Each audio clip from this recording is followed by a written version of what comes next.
Back in 2011, on April 25th, I was diagnosed with stage 4 non-small cell lung cancer. And I had never smoked.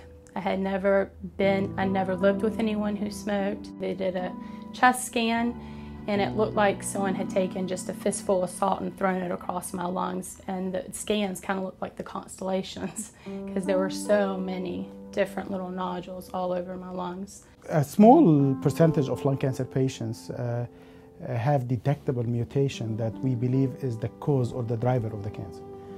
One of these new discoveries is the ALK mutation or ALK mutation that affects around 3% of lung cancer patients. Before the chemo, I couldn't get out of bed. I had to write on a chalkboard because I couldn't talk, because I had to choose to breathe or talk. So that's what I did. And after the traditional chemo, I was able to move around, but it hadn't really done anything for the cancers. Till, I would say, 2 years ago, there was no treatments for these patients. 4 years ago, we started a clinical trial with a different drug that is now approved by the FDA. I think it has been approved now for 18 months or so.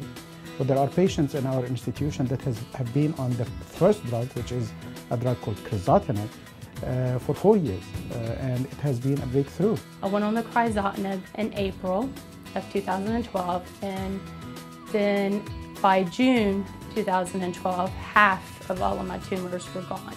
Usually when you get the diagnosis of stage 4 lung cancer, you know you're given about 6 months to live. And with this new research they've done and these meds they've come out with, you're living longer than that. We're into my 7th month, and my lungs are clear again, are clearing up again, so I'm going back into no evidence of disease. We still don't know if we can ever cure this type of cancer. But right now she lives a completely normal life. She had a spread of her cancer to the brain.